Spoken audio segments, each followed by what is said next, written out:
Hello everyone, welcome to my channel the exam in live. और जैसा कि हमने लास्ट वीडियो में डिस्कस किया था कि मेडिटेशन को प्रैक्टिकल और इफेक्टिव वे में कैसे किया जाए, और वहां पे मैंने आपको सजेस्ट किया था कि 3 स्टेप्स है प्रिपरेटरी स्टेप। तो स्टेप 1 था कि pay attention to the random thoughts. हमारे माइंड में बहुत सारे थॉट्स चलते रहते हैं और बहुत सारे जिन्हें हम आइडेंटिफाई भी नहीं करते, रिकॉग्नाइज भी नहीं करते, लेकिन हमारे माइंड में चलते रहते हैं। बहुत सारे इवेंट्स, बहुत सारे life experiences. And how do we segregate of those too many thoughts? कैसे हम इतने बहुत सारे थॉट्स को हम सेग्रीगेट करें, कैसे हम उन्हें बेहतर देखें? तो मैं यहाँ पे आपको 5 स्टेप्स सजेस्ट करना चाहूँगा जिससे कि हम बेहतर अपना आप को विटनेस कर सकते हैं, अपने थॉट्स पर अटेंशन कर सकते हैं। थॉट्स बेसिकली 2 भागों में डिवाइड किया जा सकता है थॉट्स को, जिसमें एक हो गए कंट्रोलेबल थॉट्स और एक हो गए अनकंट्रोलेबल थॉट्स।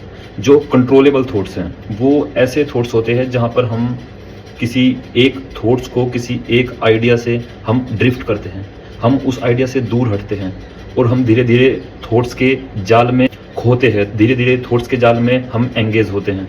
कोई थॉट्स आया और हम उसके साथ में चलते रहे और हम निकल लिए एक रास्ते पर, और हम फिर जैसे ही हमारा ध्यान वापस आया, हमने अपने आप को पकड़ा। तो जो कंट्रोलेबल थॉट्स होते हैं उनमें हम जो मेन आइडिया से हम स्किप होते हैं, मेन आइडिया से हम दूर हटते हैं। तो जैसे ही हम फिर कॉन्शियस होते हैं, हम सचेत होते हैं, अवेयर होते हैं, तो हम फिर मेन आइडिया पर वापस आते हैं। तो ऐसा पैटर्न जो है वो कंट्रोल थॉट्स का होगा कि हम थोड़ा दूर जाएंगे मेन आइडिया से और फिर हम वापस आ जाएंगे, फिर जाएंगे, फिर वापस आएंगे। और अनकंट्रोलेबल थॉट्स है कि जहाँ पर हम मेन आइडिया से ड्रिफ्ट होते हैं और कोई सेकेंडरी आइडिया पर जाते हैं और फिर सेकेंडरी से ड्रिफ्ट होते हैं, और ऐसे हम ड्रिफ्ट होते रहते हैं और हमें पता भी नहीं लगता कि हम मेन जो हमारा आइडिया था, जिसके बारे में हम सोच रहे थे, वह क्या था। तो हम 2 तरह के थॉट्स होते हैं, ये जो कंट्रोलेबल और अनकंट्रोलेबल थॉट्स। तो जो कंट्रोलेबल थॉट्स है, सबसे पहले हमें उन्हें कंट्रोल करना है। हमें अनकंट्रोलेबल थॉट्स के पीछे नहीं भागना है, सबसे पहले हमें कंट्रोलेबल थॉट्स को कंट्रोल करना है। कंट्रोल करना है, उन्हें विटनेस करना है, उन्हें देखना है, ताकि हम बेहतर समझ पाए कि हमारे मन में क्या चल रहा है, चीज़ें कैसे हमारा मन चीज़ों को ऑर्गेनाइज करता है, कैसे उन्हें सेग्रीगेट करता है, और कैसे हम नेगेटिव जो फीलिंग्स है, जो नेगेटिव जो भावनाएं हैं, उनसे दूर रहना है। जैसे कि पहले होता था कि हम नेगेटिविटी की तरफ बढ़ते थे, नेगेटिविटी से अट्रैक्ट होते थे। जैसे महात्मा बुद्ध जी का एक कंसेप्ट है कि संसार दुखों से भरा है, हम संसार को नकारते हैं और हम किसी और अदर वर्ल्डली ओरिएंटेशन में आते हैं, हम कल्पना करते हैं चीज़ों की। तो हमें ऐसा नहीं करना है, मैं इस चीज़ से इत्तेफाक नहीं करता। संसार चैलेंजेज से भरा हो सकता है, लेकिन संसार सिर्फ दुखों से भरा है, यह कहना तो गलत होगा। चैलेंजेस होते हैं, हमें चैलेंजेस ओवरकम करने हैं, और चैलेंजेस के बाद में हम खुश भी होते हैं, हम रिवॉर्डिंग भी फील करते हैं। मान लीजिए कि आप विराट कोहली है और कोई बहुत ही क्लोज जो मैच है वो आपने जिताया है सिंगल हैंडेडली, और सभी लोग आपको चीयर कर रहे हैं, तो क्या आपके पास दुखी होने का क्या रीज़न होगा? तो ऐसा नहीं है कि संसार दुखों से भरा है, बस हमें बेहतर देखना है, बेहतर रिकॉग्नाइज करनी है चीज़ें। संसार बहुत खूबसूरत है और हमें जो हमारे थॉट्स हैं उनको भी खूबसूरत करना है। हम नेगेटिविटी की तरफ बहुत जल्दी और बहुत ज़्यादा अट्रैक्ट होते हैं।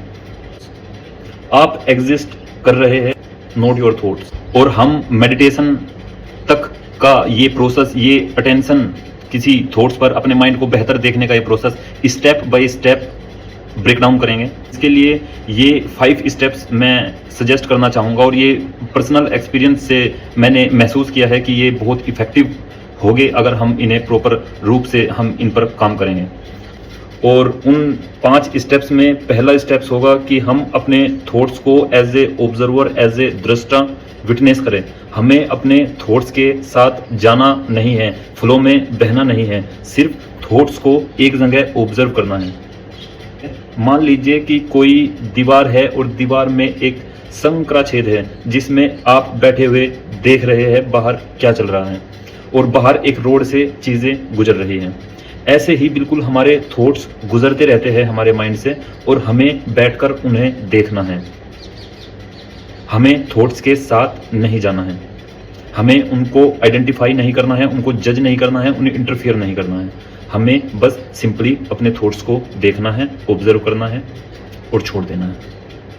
और सेकंड स्टेप में मैं कहूँगा कि हमें अपने थॉट्स को हम कंट्रोल नहीं कर सकते फिर भी, क्योंकि थॉट्स इतना ज़्यादा होता है, इतने सबटली आते हैं हमें थॉट्स कि हम सिर्फ कुछ थॉट्स पर ही अटेंशन, हमारा जो अटेंशन है वो कुछ थॉट्स को ही देख सकता है, लेकिन बहुत सारे थॉट्स को हम फिर भी नहीं देख सकते हैं। तो हमें सिंपली क्या करना है कि हमें उन थॉट्स से बचने के लिए, और जो स्टेप थर्ड है उसमें क्या है कि हमें ब्रेक करने हैं पैटर्न्स ऑफ थॉट्स। कुछ थॉट्स हमारे माइंड में पैटर्न्स बनाते हैं, कुछ थॉट्स जैसे एंजाइटी है, स्ट्रेस है, कुछ थॉट्स जो है वो हमारे मन के, जैसे किसी का किसी से ब्रेकअप हुआ है तो वह उसके बारे में बहुत ज़्यादा चीज़ें सोचने लगेंगे और एक पैटर्न बनता जाएगा जिससे वह धीरे धीरे स्ट्रेस और एंजाइटी में आएगा। तो जो हमारे पैटर्न्स बनते हैं थॉट्स के, कुछ एक सेट ऑफ थॉट्स होगा जो कंटिन्यूअसली रिपीट हो गए, हम उनके बारे में बहुत ज़्यादा सोचेंगे। तो वो पैटर्न ऑफ थॉट्स को हमें ब्रेक करना है, हमें कॉन्शियसली उन्हें आइडेंटिफाई करना है एंड फिर हमें, और इसमें हमारी सबसे बेहतर टूल होता है हमारे लिए राइटिंग, कि हम उन थॉट्स को जो हमें बहुत ज़्यादा परेशान कर रहे हैं, हम उन थॉट्स को लिखें, क्लियरली लिखें। और जब आप थॉट्स को लिखना शुरू करेंगे तो आपको पता चलेगा कि आप कितनी जल्दी जल्दी आपके माइंड जो है स्किप हो रहा है, और हमें पता लगेगा अपने बारे में कि हम एक थॉट्स पर बहुत सारी चीज़ें नहीं लिख पा रहे हैं।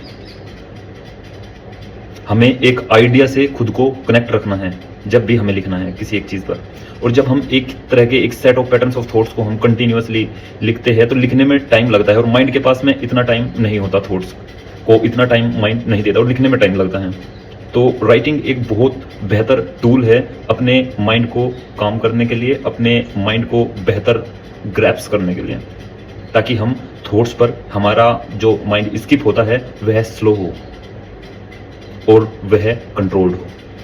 एंड स्टेप 4 में मैं बताऊंगा आपको कि मेडिटेशन की जो स्टेज है वह है नो थॉट्स का स्टेज, कि जब हम किसी थॉट्स से भी अपने आप को आइडेंटिफाई नहीं करते और सभी थॉट्स हम देखते हैं, सभी थॉट्स हमारे काम होते हैं, सभी थॉट्स से हम डिसएसोसिएट होते हैं।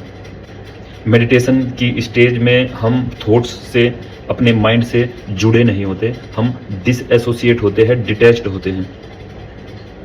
लेकिन उसकी जो प्रिपरेटरी स्टेज है जिसमें हम थॉट्स पर अटेंशन देते हैं, हम बताते हैं कि बहुत सारे जो रैंडम थॉट्स हैं उनमें कुछ आइडियाज़ हम जो प्लांट करें, कुछ आइडियाज़ जो हम खुद से अपने माइंड को प्रोवाइड कराएं, उन आइडियाज़ पर हमें बेहतर अटेंशन रखनी है, उन आइडियाज़ पर हमें ध्यान देना है, उन आइडियाज़ पर कंटिन्यूअसली अपने माइंड को बार बार लेकर आना है, ताकि हमारा माइंड को हम अपने हिसाब से ट्रेन करें। And the last one, step 5 में मैं बताऊंगा कि हम ध्यान से कुछ काम करना और कुछ काम होते रहना में बहुत फ़र्क होता है।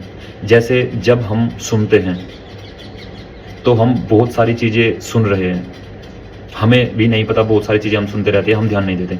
लेकिन जब हम ध्यान से कुछ सुन रहे हैं तो हमारा सारा एनर्जी, सारा फोकस वहाँ होता है जो चीज़ हमें ध्यान से सुननी है, क्योंकि वो हमारे लिए वैल्यूएबल है। ठीक वैसा ही हमें करना है जब हम, जैसे मान लीजिए हम कहीं घूमने के लिए गए, तो ऐसा नहीं है कि हम सारी चीज़ें देखते हैं जो, और वो सब चीज़ें हमें याद रहती हैं, लेकिन जो स्पेशल है, जो चीज़ें वैल्यूएबल हमें लगती है, हम उन चीज़ों को याद रखते हैं जर्नी में। ठीक वैसे ही हमें माइंड के साथ भी करना है कि जो थॉट्स हम प्लांट कर रहे हैं उनको हमें वैल्यूएबल बनाना है अपने लिए, उनको वैल्यू प्रोवाइड करानी है, उनको मीनिंग्स देने हैं, और फिर उन्हें ध्यान से सुनना है, देखना है, उन्हें ध्यान से इंटरनलाइज करना है, तो हम अपने माइंड को काम कर पाएंगे। तो हमने पहले स्टेज में अपने जो रैंडम थॉट्स थे हमने उनको डिवाइड किया, उनको कंट्रोलेबल और अनकंट्रोलेबल थॉट्स में उनको सेग्रीगेट किया। फिर हमने अपने स्टेप 1 थॉट्स को ऑब्जर्व किया, जो थॉट्स का फ्लो है उसको ऑब्जर्व किया। हमने खुद को एसोसिएट नहीं किया, खुद को जज नहीं किया, खुद को थॉट्स के साथ में जोड़ा नहीं, हम जो फ्लो के साथ में थॉट्स चल रहे हैं हमने सिर्फ उन्हें देखा। क्योंकि जब भी हम किसी थॉट्स के साथ एसोसिएट करते हैं, हम थॉट्स को रेसिस्ट करते हैं, तो हम थॉट्स को मल्टीप्लाई करते हैं। इसलिए हमें एक विटनेस की तरह, हमें एक ऑब्जर्वर की तरह सिर्फ थॉट्स को देखना है। और सेकंड स्टेप में मैंने बताया कि हम थॉट्स को, सभी थॉट्स को हम ऑर्गेनाइज नहीं कर सकते, सभी थॉट्स को हम एक साथ कंट्रोल नहीं कर सकते, क्योंकि हम जानते ही नहीं कि कितना थॉट्स हमारे माइंड में हर पल प्रोसेस होते रहते हैं। और जितना हमारा कॉन्शियस माइंड में प्रोसेस होते हैं, उससे कहीं ज़्यादा प्रक्रियाएं हमारे अनकॉन्शियस माइंड में चलती रहती हैं। तो इसलिए हमें सभी थॉट्स के पीछे एक साथ नहीं भागना है। हमें जो कंट्रोलेबल थॉट्स है, जो थॉट्स हमारे माइंड में रिपीटेड जो थॉट्स है, हमें उन पर ध्यान देना है। और थर्ड स्टेप में हमने देखा कि हमें एक तरह के थॉट्स इंट्रोड्यूस करने हैं माइंड में, ताकि हम अननेसेसरी जो थॉट्स आ रहे हैं हम उनको ब्लॉक कर सके, और जो अनरिकॉग्नाइज्ड थॉट्स है हम उनसे हटकर अपने आप को रिकॉग्नाइज थॉट्स, अपने आप को कंट्रोलेबल थॉट्स के एक पैटर्न में लेकर आए। हम अपने माइंड को हम प्रोवाइड कराएंगे कि हमारा माइंड क्या सोचेगा, हम किस बारे में सोचेंगे, हम किस तरह के थॉट्स को प्रायोरिटी पे रखेंगे। और स्टेप 4 में मैंने बताया कि हम जो थॉट्स हमने प्लांट किए हैं, हम कैसे उन पर बार बार आएंगे, कैसे हम उन थॉट्स को बार बार इंट्रोड्यूस करेंगे, कैसे हम उन थॉट्स को बार बार एनालाइज करेंगे, कैसे अपने माइंड को हम प्रोवाइड कराएंगे स्टेप, किन चीज़ों पर हमें सोचना है, किन चीज़ों पर हमें बेहतर समझ बनानी है। और स्टेप 5 में मैंने बताया कि हमें ध्यान देना है चीज़ों पर, हमें ध्यान से ध्यान देना है चीज़ों पर, ताकि हम अननेसेसरी हम ना फंसे माइंड के जाल में। हम माइंड को हमें अपने कंट्रोल में करना है, हमें माइंड पर कंट्रोल करना है।